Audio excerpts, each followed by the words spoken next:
اور تمامی حاضرین و سامعین کرام، السلام علیکم ورحمۃ اللہ تعالی وبرکاتہ۔ اللہ سبحانہ وتعالیٰ کا بے پناہ فضل احسان ہے کہ اس نے ہمیں دولت اسلام سے سرفراز فرمایا اور پیارے نبی صلی اللہ علیہ وسلم کی امتی میں پیدا فرمایا اور اولیاء کرام کی ہمیں عزت کرنے والوں میں سے بنایا۔ حضرات گرامی، یہ جو جلسہ ہے جشن غوث الورا یا سرکار غوث اعظم محی الدین عبد القادر جیلانی رضی اللہ تعالی عنہ کے مناسبت سے رکھے گئے، کچھ عرض کرنے سے قبل بہتر اور مناسب سمجھتا ہوں کہ سب سے پہلے اپنی نبی اور آل نبی پر درود شریف کا نذرانہ پیش کر لیا جائے۔ بڑی باوجہ بلند اللہم صل علی سیدنا محمد وعلی آلہ وصحبہ وبارک وسلم، صلاۃ و سلام علیک یا حبیب یا رسول اللہ صلی اللہ تعالی علیہ وسلم۔ حضرات گرامی، یہ موسم کی حالت کو دیکھتے ہوئے ایک شعر یاد آ رہا ہے۔ وہ شعر یہ ہے کہ یہ ہے دامن یہ ہے غریباں، یہ ہے دامن یہ ہے غریباں، آؤ کچھ کام کریں، موسم کا متکتے رہنا کام نہیں دی پاتا۔ یہ جو موسلادھار بارش ہے، چاروں طرف بارش جھماجھم برس رہی ہے، اور اس کے باوجود جو ہم سب مسجد میں جمع ہیں، اس بات کی دلیل ہے کہ ہم واقعی حضور غوث اعظم رضی اللہ عنہ سے محبت کرتے ہیں۔ آپ کی محبت میں ہم یہاں پر بیٹھے ہوئے ہیں، ورنہ کس کو یہ پسند ہوگا کہ ہم بارش میں بھیگیں؟ کس کو یہ گوارا ہوگا کہ ہم بارش میں بھیگ کر اپنی صحت کو خراب کریں؟ ان چیزوں کو پرواہ کیے بغیر ہم سب جو یہاں پر جمع ہیں، اس بات کی دلیل ہے کہ واقعی ہم غوث اعظم محی الدین عبد القادر جیلانی سے واضحانہ محبت کرتے ہیں، جس کی وجہ سے ہم یہاں پر جمع ہیں۔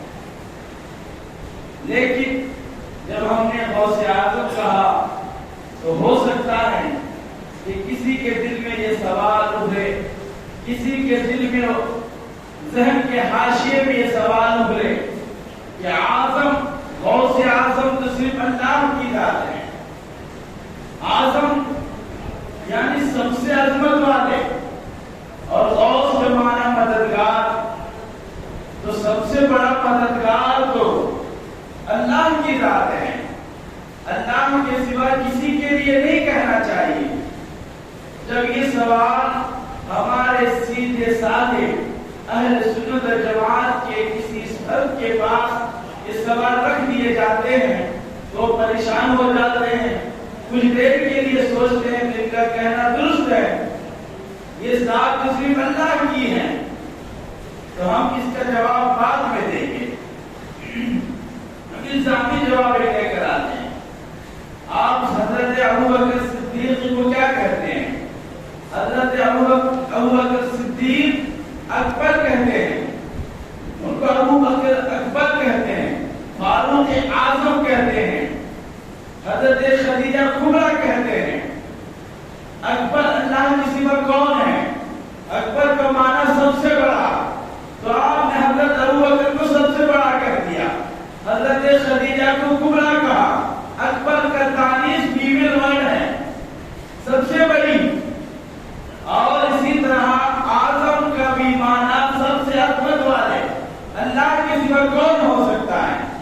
تو معنی یہ پڑے گا کہ نہیں، یہاں پر مراد مخلوق کے اعتبار سے ہے، یہاں پر معنی جو ہم لیتے ہیں اللہ کے برابری کرنے کے لیے نہیں، بلکہ اللہ کے مخلوق میں نبیوں کے لیے نہیں، نبیوں کے بعد ولیوں میں ہم یہ مرتبہ دیتے ہیں۔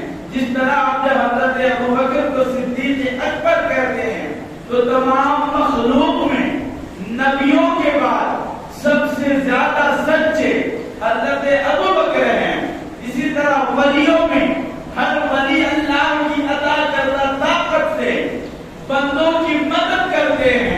ان تمام مدد کرنے والوں میں ہمارے غوث اعظم محی الدین عبد القادر جیلانی رضی اللہ تعالیٰ عنہ سب سے بڑے مددگار ہیں. اسی لیے ہم انہیں غوث اعظم کہتے ہیں. ہم خدا سے برابری کبھی نہیں کرتے ہیں. ہم ولیوں کی میلاد منا کر, ولیوں کی عرس منا کر, ولیوں کی وفات منا کر ہم اس بات کی گواہی دیتے ہیں, دلیل پیش کرتے ہیں کہ جس دوست کو ہم مانتے ہیں انہیں اللہ کے ولی کہتے ہیں. ہم ان کے یوم وفات بھی پیش کرتے ہیں, ہم یوم ولادت بھی پیش کرتے ہیں. یہی اہل سنت والجماعت کا وطیرہ رہا ہے. تو اب اس تمہیدی کلمات کے بعد اب آئی آیت کی طرف. ہم نے جس آیت کریمہ کی تلاوت کرنے کا شرف حاصل کیا ہے, اللہ سبحانہ و تعالیٰ پاک کلام میں ارشاد فرما رہا ہے, یا ایھا الذین آمنوا, اے وہ لوگ جو ایمان لے آئے, یا ایھا الذین آمنوا اتقوا اللہ, اتقوا اللہ, اللہ سے ڈرو, اللہ کے خوف و خشیت کو اپناؤ, وکونوا مع الصادقین, اور سچوں کے ساتھ ہو جاؤ. اس ٹاپک پر شاید بہت مرتبہ بہتوں سے سنے ہیں, انہی سب میں ہم بھی کچھ اس کے متعلق آپ کے سامنے پیش کرنے کی کوشش کریں گے. یہ تو بزرگوں کا کرم ہے کہ ایسے ناچیز سے بھی اپنی کے مبارک تذکرہ ہم سے کروا لیتے ہیں, ورنہ یہ عظیم مرتبت, یہ عالی جام کے بارے میں ہم کیسے لب گشا ہو سکتے ہیں. اللہ سبحانہ و تعالیٰ نے مومنوں سے خطاب کرتے ہوئے فرمایا, اللہ کے خوف و خشیت کو اپناؤ اور سچوں کے ساتھ ہو جاؤ. اللہ کے تقوی کو اپنانے کا معنی ہے نمازی بن جاؤ. اللہ کے تقوی کو اپنانے کا مطلب ہے قرآن کی تلاوت کرنے والے. تقوی کو اپنانے کا مطلب ہے تہجد میں رات گزارنے والے. متقی کا مطلب, تقوی کو اپنانے کا مطلب ہے ہاتھوں پہ تسبیح کے دانے گنتے رہیں. تقوی کا معنی ہے اللہ کی عبادت و ریاضت میں مگن ہو جائے. اور اللہ تعالیٰ نے یہاں پر یہی کہہ کر نہیں چکا, اللہ اس کے آگے اور ارشاد فرما رہا ہے, وَكُونُوا مَعَ الصَّادِقِينَ, کہ تم سچوں کے ساتھ ہو جاؤ. یعنی سچوں سے مراد اللہ کے ولی ہیں, سچوں سے مراد اللہ کے پر گزیدہ بندے ہیں. اب اگر کوئی کہیں کہ کیوں, کیا ضرورت ہے, ہم متقی بن چکے ہیں, قرآن کی تلاوت کر رہے ہیں, نماز پڑھ رہے ہیں, اللہ کی عبادت و ریاضت میں ہم لیل و نہار, صبح و شام گزار رہے ہیں, پھر ہمیں کیا ضرورت ہے. دیکھیں بہتوں کو دیکھا گیا ہے کہ انسان جب ایمان لانے کے بعد تقوی اپناتا ہے, عبادت کرتا ہے, تو وہیں پر شیطان کے غصب سے آ کر شیطان ریاکاری کے شکل میں اس کے دل میں خیال ڈال کر اس کی عبادت و ریاضتوں کو برباد کر دیتا ہے. آپ دیکھیں گے کتنے لوگ ایسے ہوتے ہیں جو بڑے عبادت گزار ہوتے ہیں مگر ان کے اندر تکبر بھی پایا جاتا ہے. بڑے ایسے عبادت گزار آپ دیکھیں گے سب میں پہلے کھڑے ہونے والے ہوں گے, سب میں پہلے حاضر ہونے والے ہوں گے, مگر ان کے اندر چغلی, غیبت, دوسروں کی برائی کرنے کی عادت بھی ہوتی ہے. مگر یہی شخص جب اللہ کے ولیوں کے, اللہ کے مقرب بندوں کے ساتھ ہو جاتے ہیں تو ان تمام چیزوں سے وہ پاک کرتے ہیں, اور انہی کی صفت کو اللہ تعالیٰ نے پاک کلام میں دوسری مقام پر ارشاد فرمایا, وَعِبَادُ الرَّحْمَنِ الَّذِينَ يَمْشُونَ عَلَى الْأَرْضِ هَوْنًا, وہ اللہ کے رحمان کے بندے جو زمین پر بڑے تواضع کے ساتھ چلتے ہیں, جو زمین پر چلتے ہیں. کیسے چلتے ہیں؟ ہونا, بڑے آسانی کے ساتھ, کسی کو ایذا دیے بغیر, غیر محرم کی طرف دیکھے بغیر, دوسروں کو ایذا دیے بغیر اپنے راستے پر آرام سے چلتے ہیں. والذین یبیتون لربہم سجدا وقیاما, وہ راتوں کو رب ذوالجلال کے بارگاہ میں مسلسل عبادت میں گزارتے ہیں. یبیتون, رات گزارتے ہیں, سجدا وقیاما, سجدوں کی حالت میں, قیام کی حالت میں. پھر ان کی شان نشانات کیا ہوتی ہیں؟ کیونکہ وہ اللہ کے مقرب بندوں کے ساتھ ہوتے ہیں، اس وجہ سے ان کا یہ آگے کیا ہوتا ہے؟ پھر وہی لوگ کہتے ہیں یقولون ربنا اصرف عنا عذاب جہنم، اے اللہ عذاب جہنم کو ہم سے پھیر دے۔ یہ کیا ہے؟ یہی تواضع ہے، یہی عاجزی ہے۔ انسان زبان سے بارہا کہے میں اللہ سے ڈرتا ہوں، میں اللہ سے خوف کرتا ہوں، پھر نمازوں سے دور، عبادتوں سے دور، تو کیا وہ اپنے قول عمل میں متفق ہے؟ ان کے ہرگز نہیں ہے۔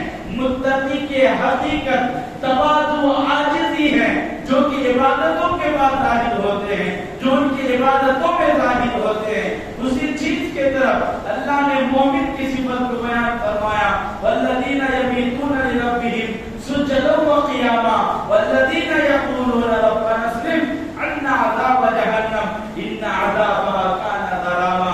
بے شک جہنم کی عذاب یہ غرامہ ہے، یہ بعید کے طور پہ ہے۔ یہ اللہ تعالیٰ نے مومن بندوں کے بارے میں فرمایا جو عبادتوں میں تواضع کرتے ہیں، جو عبادتوں میں اللہ کو یاد رکھ کر رب کی بندگی کرتے ہیں۔ اور وہ کب حاصل ہوگا؟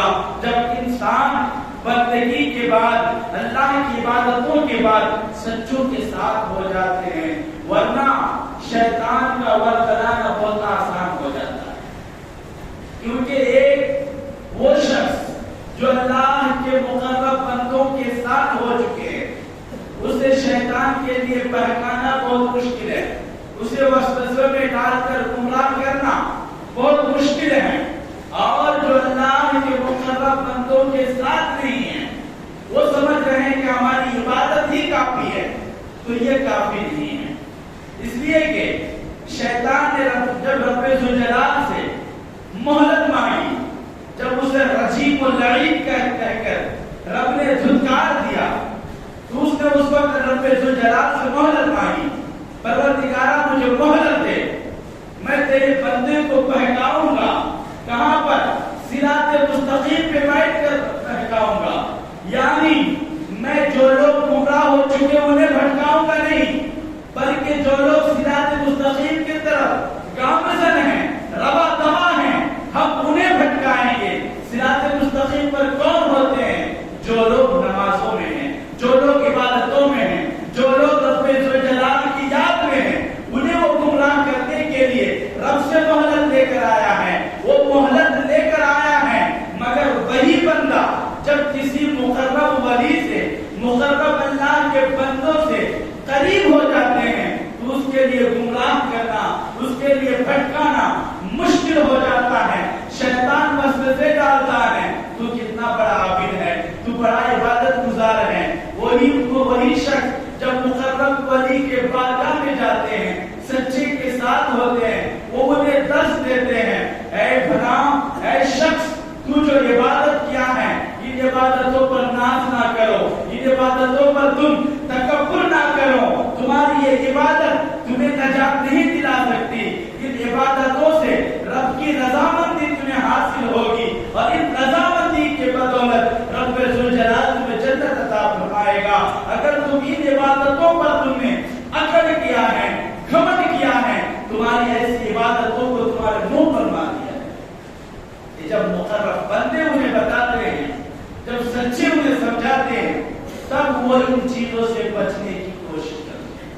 اور جو انسان یہ سمجھ رہے ہیں کہ ہمیں کسی کی ضرورت نہیں ہے، ہمیں سچوں کے ساتھ ہونے کی کیا ضرورت ہے، اگر یہ سوچ کر صرف عبادت میں رہ گئے، صرف عبادت ہی کافی سمجھ رہے ہیں، تو وہ ہو سکتا ہے رب ذوالجلال سے ہدایت دے دے، ورنہ دیکھا یہ جاتا ہے کہ اکثر ایسے لوگ شیطان کے بہکاوے میں آ کر اپنی عبادتوں پر ناز و گھمنڈ کر کے برباد ہو جاتے ہیں، اپنے دنیا بھی برباد کر لیتے ہیں اور آخرت بھی برباد کر لیتے ہیں۔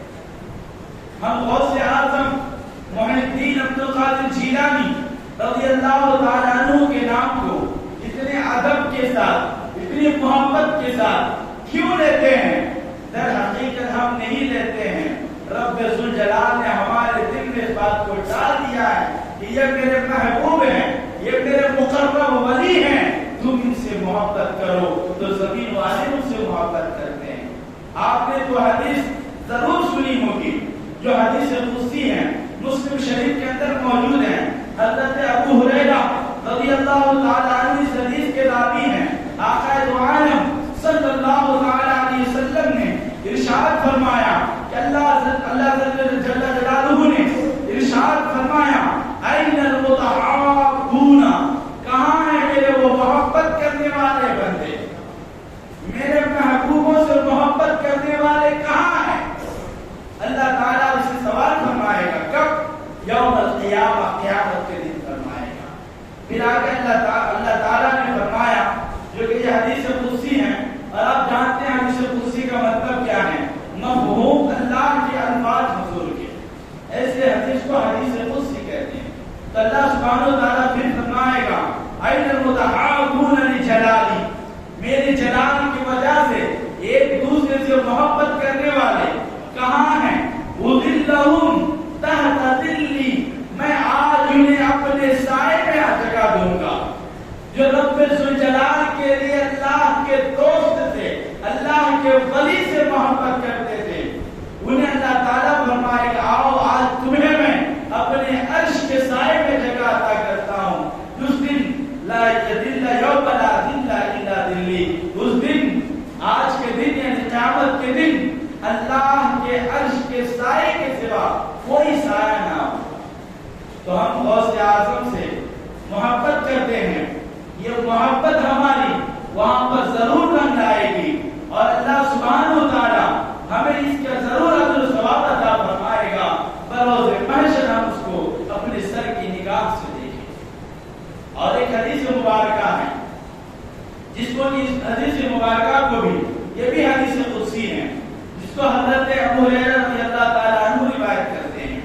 انہوں نے فرمایا ان اللہ اذا حب عبدا، جب بے شک اللہ سبحانہ و تعالی کسی بندے سے محبت فرماتا ہے تو کیا کہتا ہے؟ نادى جبرائیل، حضرت جبرائیل امین کو ندا فرماتا ہے، اور ندا فرمانے کے بعد اللہ سبحانہ و تعالیٰ بھی حکم دیتا ہے ان اللہ احب فلانا فاحبہ، کہ بے شک اللہ سبحانہ و تعالیٰ ان سے محبت فرماتا ہے، تم بھی ان سے محبت کرو۔ ہم حضور غوث اعظم سے محبت کرتے ہیں تو یوں ہی نہیں کرتے ہیں، اللہ کے فرشتے ان سے محبت کرتے ہیں، اور اس سے بڑی بات یہ ہے کہ خود اللہ سبحانہ و تعالیٰ ایسے مقرب بندے سے محبت فرماتا ہے۔ پھر آگے اللہ نے یہ حکم بھی دیا فاحبہ فیحبہ، جبرائیل، حضرت جبرائیل امین بھی ان سے محبت کرتے ہیں۔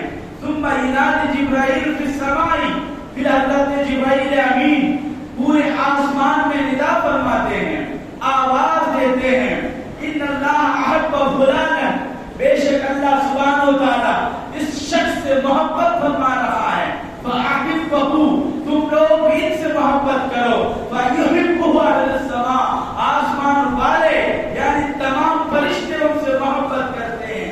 اس کے بعد آگے ارشاد فرماتے ہیں وَيُوضَعُ لَهُ الْقُبُورُ فِي أَهْلِ الْأَرْضِ، پھر اس کے بعد زمین والوں کے دلوں میں ان کی عظمت، ان کی محبت، ان کی چاہت، ان کی الفت کو ڈال دی جاتی ہے جس سے زمین والے محبت کرتے ہیں۔ اب خوش نصیب وہی ہے، وہی شخص خوش نصیب ہے جو اللہ کے ولیوں سے محبت کرتے ہیں، جو اللہ کے ولیوں کی عظمت بجا لاتے ہیں، جو اللہ کے ولیوں کی عزت و توقیر بجا لاتے ہیں، وہی لوگ ہیں جن سے وہ محبت کر رہے ہیں، ان سے اللہ بھی محبت کرتے ہیں، اللہ کے فرشتے بھی محبت کرتے ہیں، سید الملائکہ جبرائیل امین بھی محبت کرتے ہیں، اور یہ اہل سنت والجماعت کی خوش نصیبی ہے کہ ان کے اندر بھی اللہ نے اللہ اور اللہ کے ولیوں کی محبت کو ڈال دیا۔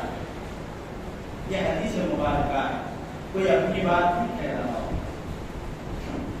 انہی اولیاء کرام نے سیدنا غوث اعظم محی الدین عبدالقادر جیلانی رضی اللہ عنہ، آپ جانتے ہیں والد کی طرف سے حسنی سید ہیں، والدہ کی طرف سے حسینی سید ہیں۔ سیدنا عبدالقادر جیلانی رضی اللہ تعالی عنہ کے والد کا نام آپ سب جانتے ہی ہیں، ابو صالح موسیٰ جنگی دوست رضی اللہ تعالیٰ عنہ، آپ کا یہ لقب، آپ کو سیب کا واقعہ تو سب جانتے ہی ہیں، یہ بھی جانتے ہی ہوں گے، پھر بھی ایمان کی تازگی کے لیے اس لیے میں اس چیز کو پیش کر رہا ہوں۔ بہجت الاسرار کے اندر یہ واقعہ مذکور ہے کہ آپ کا لقب جنگی دوست کیوں رکھا گیا۔ ایک سبب تو یہ ہے کہ آپ ہمیشہ اپنے نفس سے مجاہدہ کرتے، نفس کے شہوتوں کے خلاف ہمیشہ ریاضت و عبادت میں مگن ہوتے تھے، اس کے برخلاف کام کرتے اور ہمیشہ عبادت و ریاضت میں مگن ہوتے تھے۔ نفس جس چیز کے لیے آپ کو ابھارتا آپ اس کے برخلاف کام کرتے تھے، یہ آپ کے وتیرہ رہا۔ انہی میں سے ایک سبب یہ بھی بیان کرتے ہیں کہ ایک مرتبہ آپ مسجد جامع مسجد کے لیے نکل رہے ہیں، راستے میں دیکھ رہے ہیں کہ بادشاہ وقت کے لیے ان کے لوگ سروں پہ شراب بنا کر مٹکے میں دھو رہے ہیں، لے جا رہے ہیں۔ آپ نے دیکھا اور نے سوال کیا کہ تمہارے سروں پر یہ کیا ہے؟ تو لوگوں نے کہا کہ یہ بادشاہ سلامت کے لیے شراب ہے۔ آپ نے ان کے سروں پر ہی، ان کے مٹکے پر ہی اپنے عصا مبارک کو مارا اور اس کے سب تمام کو برباد کر دیا۔ وہ لوگ گئے بادشاہ کے پاس، جا کر کہنے لگے کہ ہمارے شراب کہاں ہیں؟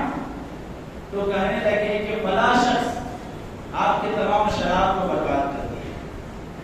تو بادشاہ کو بڑا جلال آیا، بڑا غصہ آیا، اور آنے کے بعد آپ کو دربار میں بلایا گیا۔ آپ پہنچے، پہنچنے کے بعد آپ سے سوال کیا گیا کہ اے شخص تم نے ایسا کیوں کیا ہے؟ تم کون ہوتے ہو ایسا کرنے والے؟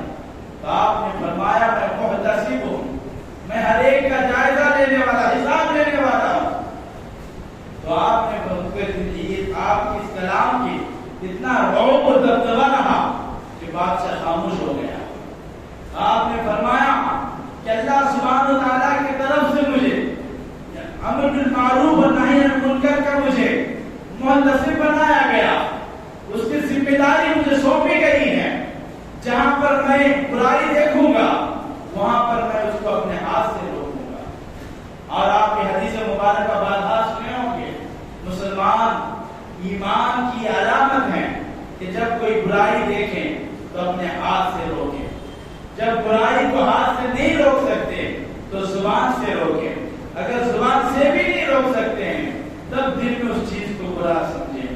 آقا نے فرمایا کہ یہ ایمان کی سب سے ادنا درجہ ہے، سب سے کمزور درجہ۔ ابو صالح جنگی دوست آپ جانتے تھے کہ بادشاہ مجھے ضرور اس پر سوال کرے گا اور میں اس کے بدلے میں ایسی جواب دوں گا کہ جس سے وہ خم ہو جائے گا اور اس کا انجام وہ ملامت کیے فکر کیے بغیر رب ذوالجلال کے حکم کے خیال کرتے ہوئے آپ نے فرمایا کہ میں رب کے حکم پر میں محتسب ہوں، میں امر بالمعروف والنہی عن المنکر کے ذمہ داری کو سنبھالتے ہوئے میں نے یہ کام کیا ہے۔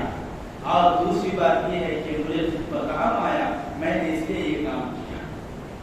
بادشاہ بڑا تعجب ہوا اور کہا کہ کس طرح مجھ پر رحم آیا؟ اگر تم مجھ پر رحم کرتے تو مجھے میرا یہ شراب برباد تو نہیں کرتے۔ تو آپ نے فرمایا کہ تم شراب پیو گے، شراب پینے کی وجہ سے تمہاری دنیا بھی برباد ہوگی، آخرت بھی برباد ہوگی۔ دنیا اس لیے برباد ہوگی کہ بادشاہ کی بڑی عزت ہے، بادشاہ کی بڑی عظمت ہوتی ہے، وہ چیز پامال ہو جائے گی، وہ چیز برباد ہو جائے گی۔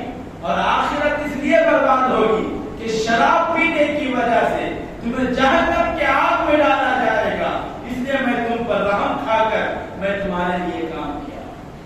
تو بادشاہ نے بڑے ادب کے ساتھ پھر کہا کہ تم میرے طرف سے میرے حکم پر معمور ہو جاؤ، میرے طرف سے محتسب بن جاؤ، ذمہ دار بن جاؤ اور لوگوں کو برائی سے روکو تم۔ تو آپ نے کہا، آپ نے جواباً ارشاد فرمایا جب میں رب ذوالجلال کے حکم پر میں ذمہ دار ہو چکا ہوں، تمہاری ذمہ داری مجھے لینے کی کیا ضرورت ہے؟ حضرت غوث اعظم کے والد بزرگوار نے جب یہ جواب دیا، اس جواب کی وجہ سے آپ کو یہ لقب پڑا موسیٰ جنگی دوست. آپ یعنی دوست ہیں جنگی کے جنگ کرنے کے. جو بھی آپ کے خلاف شریعت کے خلاف کوئی کام کرتے آپ ان کے لیے آمادہ رہتے, تیار رہتے اس کے خلاف جنگ کے لیے. حضور غوث اعظم رضی اللہ تعالی عنہ آپ جانتے ہیں کہ آپ کی کرامتیں, آپ کی تعلیمات, آپ کی زندگی کے ہر پہلو و نہاد بڑے انوکھے, بڑے نرالے ہیں. بس یوں کا سمجھیں جس طرح کسی شاعر نے کہا کہ غوث اعظم درمیان اولیاء چو محمد درمیان انبیاء علیہ السلام. یعنی جس طرح نبیوں میں سب سے اونچا مرتبہ ہمارے نبی جناب محمد عربی صلی اللہ علیہ وسلم کا ہے, ٹھیک اسی طرح اولیاء کے درمیان سب سے اونچا مرتبہ ہمارے غوث اعظم محی الدین عبد القادر جیلانی رضی اللہ تعالی عنہ کا ہے. حضور غوث اعظم رضی اللہ تعالی عنہ کی سن ولادت اور سن وفات کو کسی عربی شاعر نے اپنے ایک شعر کے اندر عدد کے ذریعے سے آپ نے جمع فرمایا اور ارشاد فرمایا ان بعض اللہ سلطان الرجال جا فی عشق تبقى فی کمال. بے شک اللہ کا جو باز ہیں, آپ جانتے ہیں باز جو سب سے بلندی پہ اڑنے والے چڑیا ہے, سب سے بلندی پہ اڑنے والے وہ اللہ کا باز ہیں. اور وہ ولیوں میں حضور غوث اعظم محی الدین عبد القادر جیلانی ہیں. سلطان الرجال آدمیوں کے شہنشاہ ہیں, وہ ولیوں کے شہنشاہ ہیں.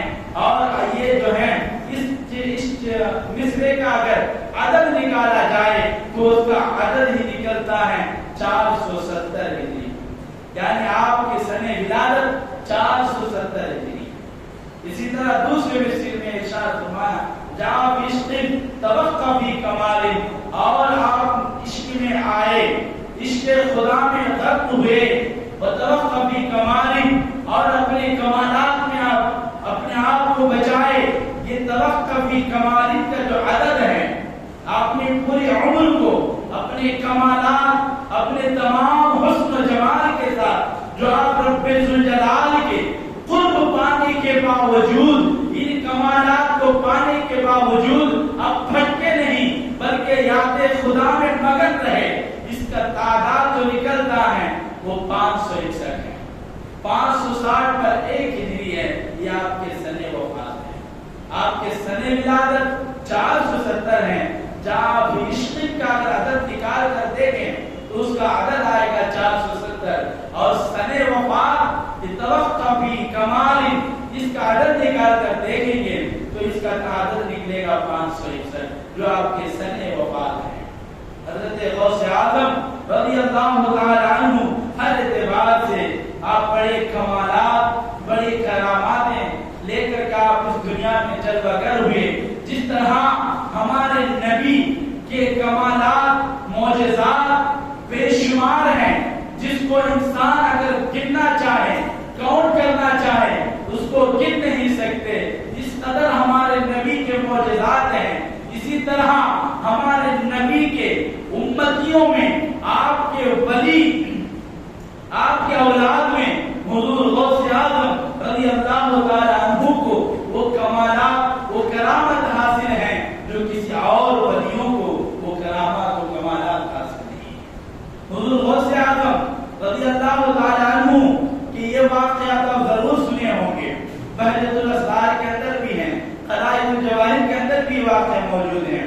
ایک عورت آتی ہیں اپنے بچے کو ساتھ لے کر اور آ کر آپ کی خدمت میں پیش کرتی ہیں اور کہتی ہیں سرکار میرے اس بچے کو اللہ کے لیے آپ کی خدمت میں پیش کرتی ہوں, آپ اس کی تربیت کریں, آپ اس کو نیک بنائیں, اس کی ظواہر و بواطن کو آپ اس کی اصلاح فرمائیں.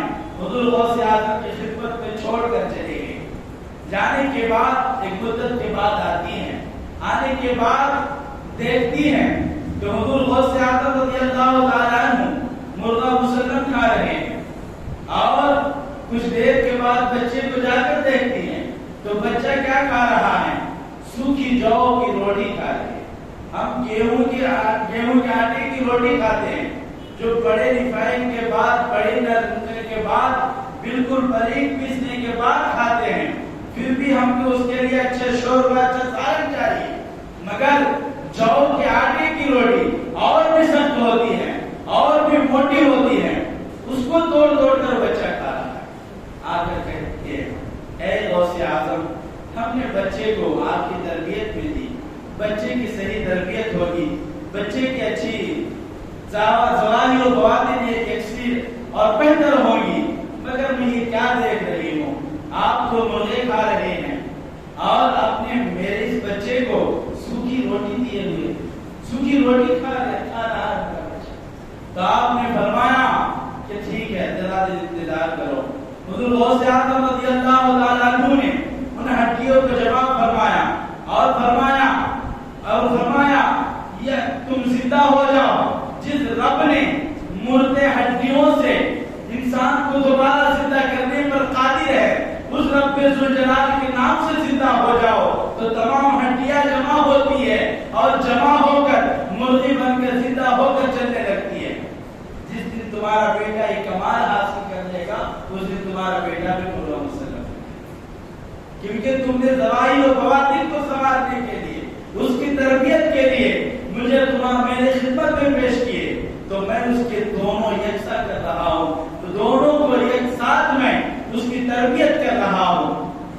کیونکہ انسان کے پاس جب روٹی اور بریانی، سوکھی روٹی اور اچھی روٹی، مزیدار کھانا اور جو حلال کھانا ہے، دونوں میں جب تک یکساں نہیں ہوتا ہے، انسان کے اندر کمال نہیں آتا ہے۔ انسان جب بریانی کھائے تو بڑے مزے لے کر کھائیں، جب روٹی کھانا پڑے، صرف سادہ چاول کھانا پڑے تو دل گراہٹ محسوس کرے، تو سمجھے کہ ابھی نفس زندہ ہے، ابھی بھی نفس ابھار رہا ہے اچھے کھانے کی طرف۔ تو یہ عام انسان، عام مومنوں کی شان ہے، جو اللہ کے ولی ہو جاتے ہیں، جو اللہ کے بارگاہ میں قرب حاصل کرتے ہیں۔ اللہ کے ولی جب اللہ کے قرب میں عبادت و ریاضت کے ذریعے نفسانی شہوتوں کو رب ذوالجلال کے آگے چھوڑ کر رب کی رضا کو حاصل کرتا ہے، تب اس کے سامنے نفس اس کو ہزارہا مرتبہ اس کو ابھارے برائی کی طرف، وسوسے کی طرف، خواہشات کی طرف، مگر اس کا نفس رب ذوالجلال کی یاد میں مگن ہوتا ہے، رب ذوالجلال کی یاد میں مگن ہوتا ہے۔ اس کی ایک مثال لے لیں، حضور غوث اعظم رضی اللہ تعالیٰ عنہ بڑے تجارت تاجر تھے، بڑے بزنس مین بھی تھے۔ صرف حضور غوث اعظم صرف صوفی ہی نہیں تھے، بلکہ اپنے وقت کے بڑے تاجر بھی تھے۔ حضور غوث اعظم رضی اللہ تعالیٰ عنہ کے بارگاہ میں آپ وعظ و نصیحت میں مگن ہیں، آپ کے بارگاہ میں خبر دینے والے نے دیا کہ سرکار آپ کی جو مال تجارت فلاں کشتی سے جا رہی تھی، وہ کشتی دریا میں غرق ہو چکی ہے، اس کے دریا میں ڈوب چکی ہے۔ آپ نے کچھ دیر وقت توقف فرمایا، کچھ دیر ٹھہرا، پھر اس کے بعد آپ نے فرمایا الحمدللہ۔ پھر کچھ دیر کے بعد آیا، پھر وہی شخص آ کر کہنے لگا کہ نہیں، آپ کا جو مال تجارت جس سفینے میں جا رہا ہے وہ تو بری ہو چکا ہے۔ پھر آپ نے کچھ دیر وقت فرمایا اور فرمانے کے بعد فرمایا الحمدللہ۔ تو صاحب نے پھر کہا، خبر دینے والے نے، مخبر نے، کہ سرکار آپ جب بڑی وہ خبر سنیں کہ مال تجارت ختم ہو چکا ہے، تو آپ اس وقت یہ مصیبت ہے انسان کے لیے، اس کے مال تجارت ختم ہو جائے، اس کا مال برباد ہو جائے تو بڑا غم ہوتا ہے، صدمہ ہوتا ہے، کیونکہ ہر ایک کے سینے میں دل ہے اور اسی میں نفس ہے۔ نفس انسان کے ہر چیز کے کھونے پر تو انسان کو غم ہوتا ہے، مگر آپ نے اس پر انا للہ پڑھے بغیر انا للہ و انا الیہ راجعون پڑھنا چاہیے تھا، آپ نے وہ نہیں پڑھ کر الحمدللہ پڑھا۔ دوسری مرتبہ مال تجارت کے سلامتی کے بعد آپ نے پھر الحمدللہ کہا، اس کی وجہ کیا ہے؟ تو آپ نے فرمایا کہ جب تم نے پہلے مرتبہ خبر دی تو میں نے اپنے نفس میں جھانک کر دیکھا کہ میرا جو دل ہے، میرا جو نفس ہے، وہ یاد الہی میں مگن ہے، رب کے فیصلے پر مطمئن ہے، یا پھر مال کے طرف ہونے پر، مال کے برباد ہونے پر غم اور افسوس کر رہا ہے. میں نے دیکھا عبد القادر کا نفس، عبد القادر کا دل یاد الہی میں مگن ہے. مارکیٹ ڈوب جانے کا، مارکیٹ برباد ہونے کا کوئی صدمہ نہیں ہے. اس لیے میں نے الحمدللہ.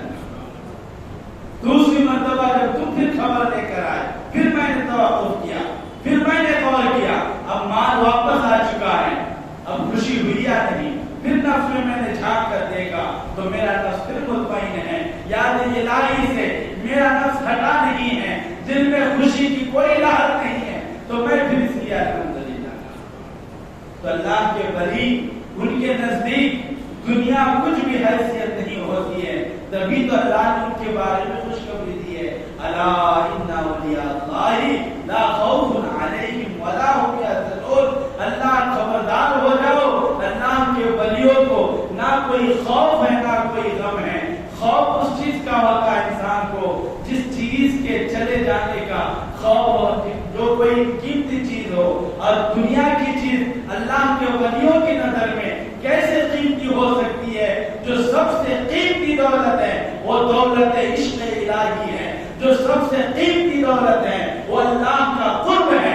اللہ کے ولی وہ چیز تو حاصل کر لیتے ہیں. اب دنیا کی کوئی خوف، کوئی چیز لے جانے کا کوئی خوف اور نہ ڈر نہ غم ان کے پاس. یہ اللہ کے ولیوں کی شان ہے. دیکھیں ہر مقام پر مومنوں سے کہا گیا یا ایھا الذین آمنوا، یا ایھا الذین آمنوا آمنوا، اے ایمان والو ایمان لے آؤ. یا ایھا الذین آمنوا ادخلوا فی السلم کافہ، اے مومنو اسلام میں مکمل طریقے سے داخل ہو جاؤ. مگر اللہ نے یہ حکم عام بندوں کے لیے دیا ہے، عام مومنوں سے کہا ہے اے مومنو مومن ہو جاؤ، اے مومنو اسلام میں داخل ہو جاؤ. اور اللہ نے اپنے ولیوں کے بارے میں کیا فرمایا؟ اسی آیت کے نیچے اللہ نے فرمایا الذین آمنوا وکانوا یتقون. بے شک وہ لوگ جو ایمان لے آئے ہیں، جو ایمان میں مکمل ہو چکے ہیں. یہ اللہ کے ولی کے بارے میں فرمایا. جب عام بندوں سے خطاب فرمایا تو فرمایا کہ اے لوگوں ایمان لے آؤ، مکمل طریقے سے ایمان لے آؤ، اسلام میں مکمل طریقے سے داخل ہو جاؤ. کیونکہ ہمارا ایمان، ہمارا اسلام لے آنا، اسلام قبول کرنا مکمل نہیں ہے، ناقص ہے، ہم اس میں کمزور ہیں. اللہ کے ولی اپنے نفسانی شہوتوں کو توڑ توڑ کر یاد الہی میں ریاضت و عبادت کے ذریعے سے اتنا قریب ہو جاتے ہیں کہ ان کے بارے میں خود رب ذوالجلال نے فرمایا کہ میرے بندوں کو نہ کوئی خوف و غم ہے. کیوں؟ کیونکہ وہ لوگ کی دوسری صفت اللہ نے فرمایا الذین آمنوا وکانوا یتقون، کہ یہ لوگ ایمان لے آئے، مکمل مومن ہو چکے، وکانوا یتقون، اور یہ لوگ اللہ سے تقوی حاصل کر چکے ہیں. لہم البشریٰ فی الحیاۃ الدنیا، ان کے لیے خوشخبری ہے دنیا میں و فی الآخرہ.